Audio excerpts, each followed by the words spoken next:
lançado o edital da ESA, mas não sei como estudar para a prova de matemática. O que preciso saber? Fala, Fera Brava, tudo bem com você? Se você quer saber as principais informações sobre o conteúdo programático de matemática da ESA, e aqui neste vídeo. Vamos lá? Então vem comigo. A primeira coisa que você tem que saber é saber um pouco sobre conjuntos, tudo bem? Então, esse primeiro passo. Então, aqui, vamos escrever nosso amigo conjunto. Então, final, o que você tem que saber de conjuntos aqui? Você precisa saber, né, algumas características. Por exemplo, representação dos conjuntos, operações. Afinal, como assim? Você tem que saber como é que o conjunto é representado, né? Saber que o conjunto, ele seria o quê? Ele seria algo que tem várias ou uma característica em comum, tudo bem? Pega, por exemplo, um grupo que tem alguma coisa em comum, certo? Além disso, você tem que saber também que eles têm um subconjunto, que é um conjunto dentro do outro conjunto. Agora as operações. As operações seriam o quê? União, que tem os dois juntos, né? No caso, todo mundo dos dois. Interseção, que tem os dois ao mesmo tempo. Diferença, complementar, né? Como assim, fera braba? Se liga aqui comigo, ó. Então nós já vimos que o conjunto ele pode ser representado da seguinte maneira. Repara comigo aqui, ó. Eu posso ter, por exemplo, uma, caso aqui um símbolozinho. Eu posso ter aqui, então, 2. Então, isso aqui seria um conjunto que eu vou chamar, por exemplo, de conjunto A. Tudo bem? E as operações? Primeiro, você tem que saber aqui o que é uma união. Tudo bem? O que seria uma união, fera braba?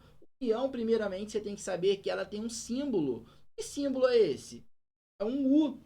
Bem? Então, vai unir os termos dos conjuntos. Então, imagina comigo aqui que nós temos um conjunto A, que é A, né? Que vai ser 1, 2, 3. E o B, que vai ser, ó, 1, 2, 3, 4. Se eu vou unir, vai ficar A união B, certo? E vai ser o que, fera? Você vai pegar e colocar todo mundo aqui nos dois sem repetir termos. Então, 1, 2, 3, 4. Este é o conjunto A união B. Tudo bem? Então, primeiro o que? Vimos como o conjunto é representado aqui. Vimos o que é a união de conjuntos. Agora nós vamos ver a interseção. Afinal, o que seria uma interseção entre conjuntos? Seriam os termos que eles têm em comum. Tudo bem? Então, vem por esse exemplo aqui para você poder ver.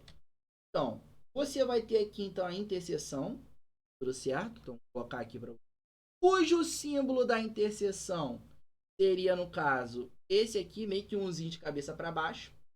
Então, se eu quiser aqui achar o A interseção B, é o que eles têm ao mesmo tempo juntos. Seria quem? No caso aqui, 1, 2, 3. Aqui, 1, 2, 3, 4. Então, 1, 2, 3, 2. Então, 2. Além disso daqui, você também tem o conjunto de diferença. Tudo bem? O que é o conjunto diferença? É o que tem no um e não tem no outro. E o complementar, que é o que? O que falta de um para poder complementar totalmente. Tudo bem? Então, isso é importante você saber. Agora que você já sabe disso, né, você precisa saber também o que é. Além disso, você vai saber trabalhar com as operações, o que é um número primo, né? Mas e aí, vamos lembrar de algumas coisas aqui importantes. São operações fundamentais, né? Então, quais são as operações fundamentais aqui? Vamos lá. As operações fundamentais, né, seriam, no caso, a soma, subtração, né, multiplicação e divisão. Bem? Então, essas são as propriedades aí. Além disso, você precisa também saber o que? Você também precisa saber o que é, que são números primos, certo? Então, afinal, o que são números primos? Números primos seria o quê? Seria nada mais do que um número que divide apenas por um e por ele mesmo. Tudo bem? Então, um número que é divisível apenas por um e por ele mesmo é um número primo. Ah, mas 4 é divisível por um e por ele mesmo. Sim, mas também é o quê? 4 também é por um, por 2, por ele. Então, ele tem que ser divisível apenas por um e por ele mesmo. Para podermos concluir aí, ele é um número primo. Então, isso é importante você saber também. Além disso, você tem que saber o que é MMC, né? Mínimo múltiplo comum. Já vi cobrar a beça isso. E também nosso amigo MDC, que é o nosso máximo divisor comum. Então, esses conceitos, fera, todo ano cai. Então, não deixe de estudar, né? Não deixe de ver isso daqui. Tudo certo? Então, esses aí são os principais que você precisa saber. Agora que você já sabe disso, nós vimos que é uma noção de conjuntos, nós vimos o que é aqui, que é um subconjunto, as operações, falamos bem rápidos. Nós vimos aqui o que é um número primo, como é que a gente trabalha com a fatoração, divisor, no caso, máximo divisor comum, que é o MDC, e o mínimo múltiplo comum, que é o nosso MMC. Tudo bem? Agora que nós vimos isso, vamos agora falar de conjunto dos números. Então vamos lá? Então vem comigo aqui. Agora nós vamos ver o conjunto dos números. Afinal, o que seria isso? Primeiro, nós vamos ver o que seria um número natural, né? Então, vamos definir agora aqui números naturais. Afinal, o que é o número natural, fera? Se você parar para ver, o número natural vai pegar o quê? Números positivos. Às vezes inclui zero, às vezes não. Então, você tem um nzinho aqui, onde vai ser, por exemplo, dá um exemplo aqui. 2, 3, pontinho, pontinho, pontinho. Então, isso aqui são os números naturais. Tudo bem? Agora que nós já vimos números naturais, nós vamos definir, então, os números inteiros. Ou seja, os números inteiros, você vai ter os naturais e vai ter o que também? Você também vai ter, camarada aqui, o zero e o negativo aqui. Bem? Então, como é que nós falamos aqui nos inteiros? E, exemplo, vírgula, menos 4, menos 3, menos 2, 1, 0, 1, 2, 4, pontinho, pontinho. Né? Você vai ver que os números naturais, os inteiros vão estar dentro deles. Então, os naturais vão estar dentro deles. Então, se os naturais vão estar dentro deles, você pode falar que os naturais são certo? Então, vimos aqui números naturais, números inteiros. Né? Agora, nós vamos ver o que? Nós vamos ver a definição de números racionais. Números racionais, galera, seriam o quê? Nada mais do que frações e raízes exatas, né? Então, nós chamamos geralmente de Q, que vai ser, por exemplo, ó, sobre 2, posso incluir o zero, posso incluir aqui, no caso, o raiz de 16, por aí vai, né? Tu vai ver que seriam frações ou números, caso, ou raízes exatas. Ah, mas não pode incluir os inteiros e os naturais, não? Podem. Podem incluir, sim. Então, você vai perceber que tanto os números naturais quanto os números inteiros, eles vão estar onde? Dentro dos números racionais. Tudo bem? Agora que nós já vimos já a definição aqui do nosso amigo, um dos nossos amigos números racionais, nós vamos agora atacar a definição do que? Dos números irracionais. Afinal, o que seriam números irracionais? As raízes não exatas, as dízimas periódicas. Vou pegar um exemplo aqui de números irracionais. Euler e raiz de 11, né? Por aí vai. Tudo bem? E agora que nós já vimos isso aqui, nós vamos ver por último o que? Os números reais. Os números reais, ele vai pegar todo mundo aí, incluindo racionais e irracionais. Só que tem um porém. Os racionais contêm os inteiros e os naturais. Já os irracionais não contêm nenhum deles. Já os reais vai fazer o quê? os reais vão conter todo mundo. Tudo bem? Então isso é importante você saber. Agora que você já sabe disso, nós temos por fora também os números complexos. Mas eu não vou colocar aqui os números complexos. Por quê? Porque nós vamos ver, né, mais ou menos ali como funcionam os números complexos, que é um assunto que sempre tem questão na prova da ESA. Então eu vou deixar para a gente ver daqui a pouquinho aí. Tudo bem? Então isso é importante aí. Agora, além disso daqui, você também tem que saber que temos o quê? Temos os intervalos reais. Tudo bem? Então, por exemplo, onde tem aquelas bolinhas de aberto e fechado, né? Vou pegar um exemplinho aqui para você poder entender. Repara aqui comigo, ó. Se eu pego, por exemplo, isso aqui, ó, bolinha aberta até aqui, 2 e 4. Eu tenho aqui pintado. Como é que vai ficar isso daqui? Se a bolinha está aberta, vai ficar 2 menor que, sei lá, x menor que 4, né? Essas coisinhas aqui, intervalos reais, que também já vimos o que é. Também já vimos aí a ESA cobrar este assunto, certo? Agora que você sabe disso aqui, né? Nós temos que saber também outra parada importante, né? Então vem comigo aqui, ó. Razão e proporção. Tem que saber também, né? Então vamos lá, vamos falar tudo de uma vez. Razão e proporção, grandezas diretamente e indiretamente proporcionais. Então vamos pôr aqui agora para você. Tudo bem? Então isso aqui é a primeira parte aí que você precisa saber. Ok? Agora que nós vimos isso aqui, nós vamos entrar agora, né? Falar um pouquinho da parte de função. Então vamos lá? Então vem comigo aqui. Funções. Afinal, você tem que saber aqui conceituar o que é uma função, né? Então, primeira coisa aqui seria o conceito, né?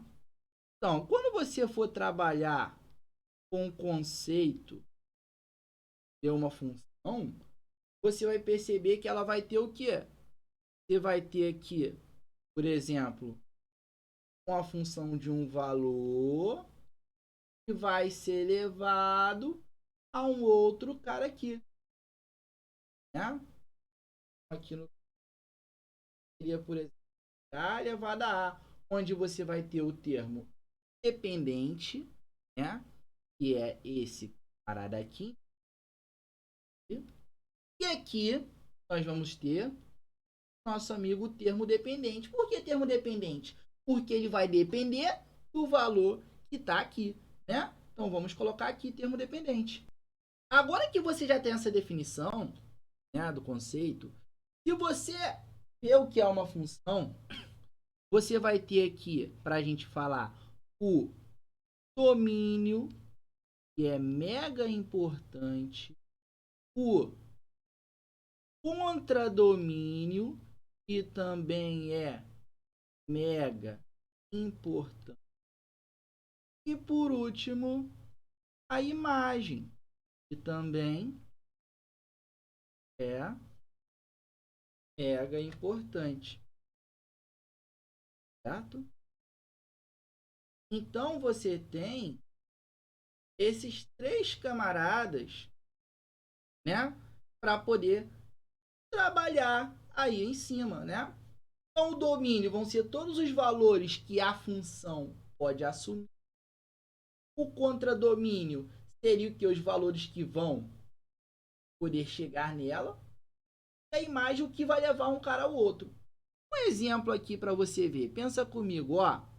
Você tem aqui um conjunto A, você tem aqui um conjunto B. Eu vou chamar aqui, ó, no caso, olha aqui comigo, ó, 1, e aqui 2, e aqui 2, e aqui 4. E se eu levo camarada daqui para cá, estou levando esse daqui para cá também. Ou seja, o domínio da função, o conjunto domínio vai ser quem? Todo mundo aqui à esquerda. Então, 1, 2. E agora o contradomínio dessa nossa amiga, então, vai ser esse camarada da direita. Vai ser 2, 4. E agora, se eu for pegar a imagem da função, vai ser onde a seta está chegando. 2 e 4. Eis que vem uma pessoa e me pergunta: então o contradomínio ele sempre vai ser igual à imagem? Não. Aquele exemplo ali foi um exemplozinho que pode ser. Ele às vezes pode ser, mas nem sempre. Quer ver aqui? Então se liga comigo. Então se eu pegar aqui, ó, no caso, e, né, pegar um aqui, certo? Vamos pegar um aqui para você entender. Agora aqui 2, aqui 4. E se eu pegar aqui agora uma setinha e jogar aqui pro, você vai perceber o quê? Que o domínio da função vai ser esse à esquerda que vai. O contradomínio vai ser todo mundo à direita, né? Que vai ser quem? Que vai ser o 2 e o 4, hein? Agora a imagem dessa função vai ser somente onde a seta chega. Então você vê que nem sempre, né? Ela vai ser o quê? A imagem será igual ao contradomínio, bem? É importante. Agora que você já sabe disso, nós temos que lembrar de algumas coisas aqui importantes, bem? Então, que coisas é essa? Coisas são essas. A primeira definiçãozinha aqui que nós temos que lembrar aqui seria a função injetora. Então, vamos escrever aqui para você, função injetora. Nós temos também aqui a função sobrejetora. Então, vamos por aqui também. E por último, nós temos também uma que pode ser tanto injetora quanto sobrejetora, que é a nossa amiga função bijetora. Então vamos por aqui também. Essas definições são de suma importância e você precisa sabê-las para podermos prosseguir com o estudo da função. Tudo bem? Agora que nós já sabemos disso, né? Nós vamos entrar agora, certo? Nas funções elementares, que são de mega importância. Então vem aqui comigo, né? Vem aqui comigo para você aprender uma vez por. A primeira função que você vai ter que trabalhar aqui vai ser a nossa amiga o quê? Função afim, né? Afinal, o que seria a nossa amiga função? A função afim é a famosa função do primeiro grau, tudo certo? Você tem que saber o que é aqui nessa brincadeira aqui. Você vai lembrar que o formato dela é f igual a x, e onde esse aqui é o nosso coeficiente angular e aqui o nosso b é o nosso coeficiente linear. Então isso é de importância que você tem. Aí você tem que saber se o A é maior que zero, se o A menor que zero, uma reta.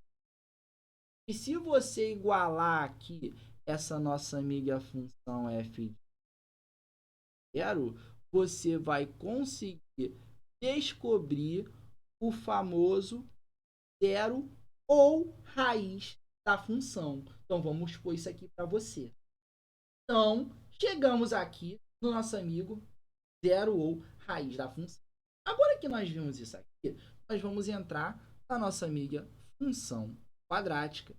Afinal, o que seria uma função quadrática? A função quadrática, se você parar para perceber, você vai perceber que ela é chamada de quê? Função do segundo grau. Se é chamada de função do segundo grau, você vai perceber que o formato dela vai ser o quê? Vai ser o seguinte. Então se liga só, o formato dela vai ser f igual a h ao quadrado mais bx mais o c, onde o a é o termo que acompanha o quadrado, o b é o termo que acompanha o x, o c é o termo independente. Seria o gráfico dela. Vou analisar com base no a. Então olha aqui, ó. Se o a é maior que zero, Como é uma função quadrática, é uma parábola, então a concavidade da parábola vai ser voltada. Agora, se o A é menor que zero, também é uma parábola com concavidade voltada para baixo. Bem? E além disso aqui, se eu pegar o f de x igual a zero, que eu já pus aqui, dá para entender, é o zero ou raiz da função. Tudo certo? Agora que você já viu função quadrática, nós vamos partir para a nossa amiga função modular. Função modular cai na ESA? Cai muito. Podia até chamar de função modulesa. Então, função modular cai na ESA. E como é que seria o formato da função modular, Fia? A função modular, ela tem o seguinte formato. Se liga comigo aqui, ó. Ela seria f de x igual ao módulo de x. Só que esse módulo de x, eu posso mexer com ele aqui. Eu posso dizer o quê? Eu posso dizer que o módulo de x será, ó, ser o quê? O x é maior ou igual a zero. Maior ou igual a zero. Né? E eu posso dizer que seria menos x. Né? Tem as três propriedades aqui super importantes que você precisa saber dela. Bem? E também, além disso, você tem a função exponencial, que é uma função mega importante aqui. Então, vamos aqui colocar a função. Então, função exponencial. A função exponencial, você vai ver que ela tem o seguinte formato. Ela tem, ó, f de igual a elevado a x, base, e aqui o expoente varia. Você trabalha com os gráficos dela, tudo bem? E você vai trabalhar ela bonitinha, né? Tô indo bem rápido só para mostrar que ela cai também aí. Além disso, você também tem a sua amiga função logarítmica. Afinal, o que seria a nossa amiga função logarítmica? O log vem daqui? Vem daqui mesmo. Mas no caso, como é que isso funciona? Você tem que saber como é que é o formato da função logarítmica. Ou seja, o formato vai ser f de igual a log a base no base A. Aí tem uma série de conceitos que você precisa saber, porque a ESA cobra. Bem? Além da função logarítmica aqui, você tem também a função inversa, que é outra função mega importante, né? Então, nós vamos colocar aqui. Bem? Então, por último aqui, nós temos a nossa inversa. Ou seja, a função inversa, você tem que fazer alguns mecanismos, que por falta de tempo não dá para colocar aqui, para poder calculá-la. Entendeu? Você vai perceber o quê? Que você tem 4 passos aí para a função normal e jogar na sua inversa, respectiva inversa. Só que você tem que ter algo muito importante.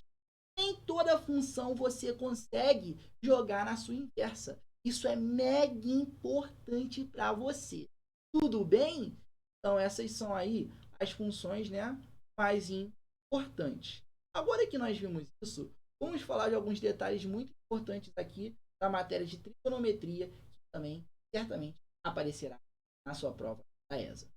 Vamos agora, então, falar, né, da trigonometria. Primeira coisa, o que você tem que saber aqui? Você tem que saber trabalhar, né, quando você mexe trigonometria, com os ângulos principais. Que seriam esses ângulos principais aí? Esses ângulos principais seriam 30, 45, 60. É muito. Geralmente, sempre está caindo questão desse. Tudo bem? Um outro assunto importante de trigonometria: círculo, né? Trigonométrico.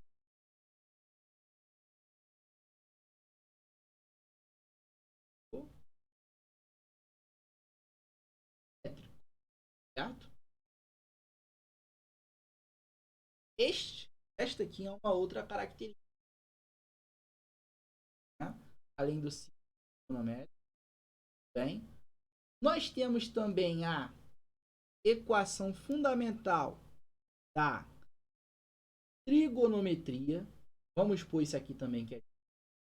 Afinal, qual é essa equação aqui? Essa equação é o seguinte.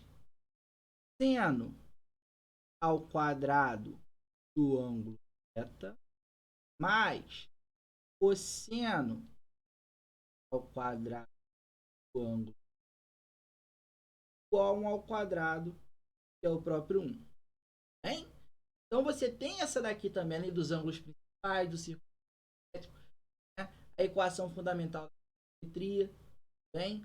Além disso aqui, nós temos também propriedades com arcos.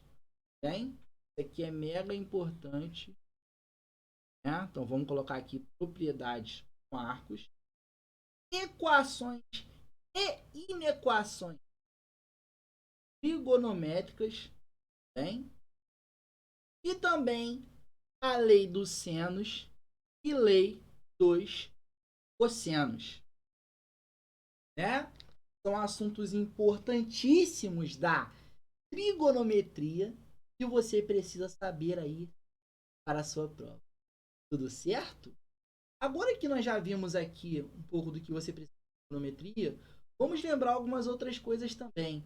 Primeiro, análise combinatória, né? Que é o próximo tema. Então, vem comigo aqui. Então, quando você trabalha com análise combinatória, você tem como primeiro aqui o trabalho do famoso PFC, que seria o princípio fundamental da contagem, né? Você precisa saber em relação a isso. Ele, que no caso vai ser o principal, o primeiro beabá, né? No caso da análise combinatória. Porque tudo na análise combinatória, quando você for evoluir, estudar mais aprofundado, vai vir sobre esse assunto aí. Tudo bem? Então esse é o primeiro passo aí, certo? Agora que você sabe disso, nós temos que saber também permutação. Permutação, o que seria nossa amiga permutação? Nossa amiga permutação é nada mais, nada menos do que, por exemplo, se eu quiser calcular a permutação de 6, seria nosso amigo 6 fatorial. É a mesma coisa de que? 6 vezes, 5 vezes, 4 vezes, 3 vezes, 2 vezes, 1. Por aí vai, né? E vem da permutação. Outro caso também importante da análise combinatória seria a combinação e mais o que, Fê? Combinação e o arranjo. Tudo bem? Afinal, o que seria isso daqui? Combinação e o arranjo. A combinação, né, de n PAP, por exemplo, você vai calcular n fatorial sobre p fatorial, que multiplica n menos p fatorial. O arranjo PAP fatorial sobre p fatorial. Isso aqui é de mega importância e você precisa saber. Afinal, é só saber essas fórmulas? Não! Você tem que saber o contexto por trás daquilo ali. Se tem algum termo, por exemplo, que exige o termo em ordem, daí vai ser o que? O arranjo. Caso não exija, caso a combinação, tem isso daí também. Isso aqui são os assuntos mais importantes aí que você precisa saber, né? De análise combinatória. Sem contar que também após a análise combinatória, você tem o assunto de probabilidade, né? Onde a probabilidade seria o quê? Probabilidade de ocorrer, no caso, vamos colocar aqui, probabilidade. Quando você vai trabalhar com a probabilidade? Probabilidade de ocorrer um evento A será o número de situações dividido pelo espaço amostral, né? Você tem que saber trabalhar isso. Por exemplo, você vai jogar uma moeda, qual é a probabilidade de cair cara? Qual é a probabilidade de cair coroa? Por aí vai. Então, isso aqui seria a matéria de probabilidade. Tudo certo? Agora, após probabilidade, você tem que saber também matrizes e determinantes, né? É um assunto que também sempre aparece aí na ESA. Então vamos pôr isso aqui. Falar de matrizes determinantes é bem complicado. Por que é complicado? Justamente pelo seguinte, porque quando você parar para ver, no caso a matriz tem suas propriedades, que é uma matriz, uma tabela com linhas e colunas, soma das matrizes, subtração de matrizes, produto matricial, que se eu for falar aqui eu vou até a eternidade, né? Porque o objetivo desse vídeo é mostrar como estudar matemática para a prova da ESA. Então você vai pegar toda essa parte de matriz aí. Determinantes. Determinantes 2x2, 3x3, né? No máximo 4x4. Aí você tem que saber um pouquinho de regra de Laplace, você tem que saber aí também um pouquinho de regras de Villemonde, regra de Sarros para determinantes 3x3, que é a diagonal principal menos a diagonal secundária. Então, isso é de suma importância aí para você. Então, matrizes determinantes, bem? Também, sistemas lineares também é uma matéria muito importante para vocês. Então, eu coloquei aqui matrizes determinantes. Vamos agora para o sétimo passo aqui, né? Que seria nada mais do que sistemas lineares. Então, vamos pôr isso aqui.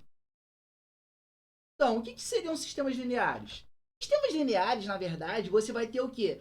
Número de equações, número de incógnitas, e você tem várias propriedadezinhas para resolver ali. Ou substituição, soma e produto. Então, você tem que aprofundar aí esse tema para que você consiga resolver isso aí. Tudo certo? Então, sistemas aí, já colocamos, estão tudo no jeitinho. Agora, após isso, nós vamos ter progressão aritmética. Então, vamos aqui aprender o que seria uma progressão. Próximo, progressão aritmética. A progressão aritmética, pessoal, ela é vista geralmente como PA, né? Geralmente é mostrada dessa maneira aqui. Tudo certo? Então, como é que ficaria essa brincadeira aqui, ó? Ficaria o seguinte. Por exemplo, o termo geral de uma PA. AN igual a 1 mais N menos 1 vezes R. Soma dos termos da PA. SN vai ficar A1 mais AN vezes N sobre 2 e por aí vai. Isso é mais só para mostrar um pouquinho. E a progressão aritmética, ela diz o quê? Sempre vai estar somando o mesmo termo durante a sequência. Se eu estou falando somando o mesmo termo, pode somar também um número negativo, o que faz a progressão aritmética ser decrescente. Então, um exemplo aí da progressão aritmética. Tudo bem? Agora que você já sabe disso, nós vamos aqui atacar também a nossa amiga progressão geométrica. A progressão geométrica ela é conhecida aí como PG, né? Então, nós podemos vê-la aqui como PG. Ou seja, você tem o termo geral dela aí, que seria o quê? AN igual a 1 vezes Q elevado a N menos 1, onde o Q aqui é a razão, né? E a soma dos termos SN, nós podemos quebrar em dois tipos. Aqui pode ficar o quê? Aqui pode ficar, no caso, A1 vezes Q elevado a N menos 1 sobre Q menos 1, onde essa daqui seria uma PA, no caso, a soma de termos de uma PA finita. Também nós podemos calcular a soma de termos de uma PA infinita, uma PG, no caso, desculpe, uma PG finita e aqui de uma PG infinita, que vai ser o quê? A1 sobre 1 menos Q. Nós temos aí, né? E o que seria a progressão geométrica? Sempre multiplicar o mesmo valor. Ou seja, pode multiplicar uma fração, né? Fazendo com que a progressão geométrica seja decrescente. Sem contar que tem seus vários tipos aí também de progressão geométrica. Bem, agora que você já sabe disso, né? Você também tem que estar relacionado também à parte da geometria espacial. Então vamos por aqui nossa amiga geometria espacial. Aqui você trabalha, por exemplo, né, com a geometria espacial de posição, né, posição relativa entre retas, plano, reta e plano. Só que isso aqui eu gosto mais de falar na geometria analítica, então eu não toco muito nisso daqui não.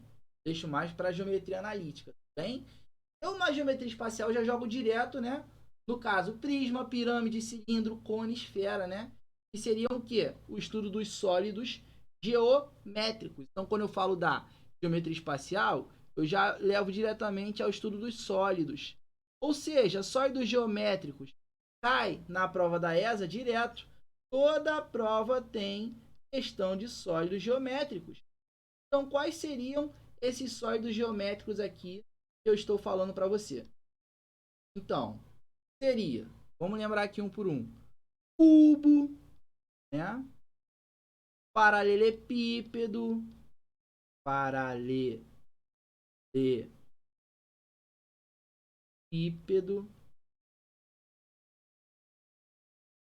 bem? Cubo, paralelepípedo, pirâmide,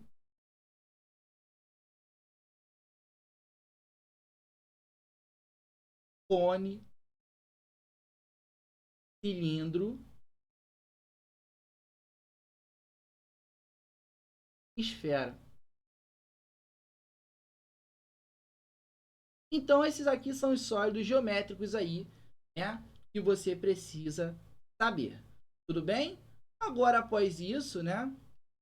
Você também tem alguns temas importantes aqui. Por exemplo, a geometria plana. Então, vamos aqui rapidamente colocar geometria plana. Então, no caso aqui, vou colocar como tópico 11 a nossa amiga geometria plana. A geometria plana, ela pega vários conceitos aí, né? Conceito de ângulos, ângulos não circunferência, paralelismo, perpendicularidade, pontos notáveis. Então, vai uma série de coisas aí. Tudo bem? Então, isso é mega importante você saber. Agora que você já sabe disso daí, né? O próximo assunto que nós vamos ver é polinômios. Então, vamos agora para o próximo assunto. Polinômios. Quando você vai trabalhar com polinômios, fera, você vai falar de função polinomial, polinômio nulo, grau de um polinômio, divisão de polinômio, relação entre coeficientes e raízes, né? Uma série de coisas aí muito importantes. Tudo bem? Agora, após os polinômios, você também tem de importante, agora que você já sabe esse conceito de polinômio, equações polinomiais. Então, vamos colocar isso daqui. Dessas equações polinomiais, fera, eu vou chamar a atenção para duas coisas importantes aqui, porque isso sempre está aparecendo. Ou seja, primeiro, você tem que estar por dentro de relações de Girard. Então, isso aqui é mega importante. Vamos colocar aqui para você. E também você precisa saber aqui do teorema de Bolzano, que é importantíssimo também aqui. Tudo bem? Então, isso aqui é mega importante aí. Agora, após isso, você tem que trabalhar também. Lembra que eu falei de números complexos? Então, números complexos também é de mega importância. Ou seja, quando você trabalha com números complexos, você sabe que o formato dele seria o quê? Geralmente, Z igual a mais BI, onde nós temos esse A aqui, que seria nada mais do que o termo real, bem? E você tem esse B aqui, que é o termo imaginário. Qual é a diferença dele para um número real? Você vai perceber que o número real seria como se fosse somente esse A aqui. E quando você entra um termo acompanhado de I, você vai ver que seria o termo imaginário. Ah, mas isso aqui cai na prova? Cai, sempre tem questões abordando esse assunto. Tudo bem? Então isso é mega importante você saber. Outra coisa importantíssima aqui que você precisa saber também. I ao quadrado igual a menos 1. Também sempre aparece. E após isso aí, não é só isso, né? Estou dando uma breve introdução. Você precisa saber também que binômio de Newton é um assunto também aí que está no edital. Se você parar para ver, é muito difícil este assunto aí aparecer na prova da ESA. Na EA está totalmente fora do edital, não aparece. Mas na ESA é muito difícil aparecer. Eu, particularmente, tem muito tempo que eu não vejo uma questão dessa. Tudo bem? Então, esses assuntos, você pegando, estudando bonitinho, passo a passo, você consegue resolvê-los e consegue trabalhar da melhor maneira possível.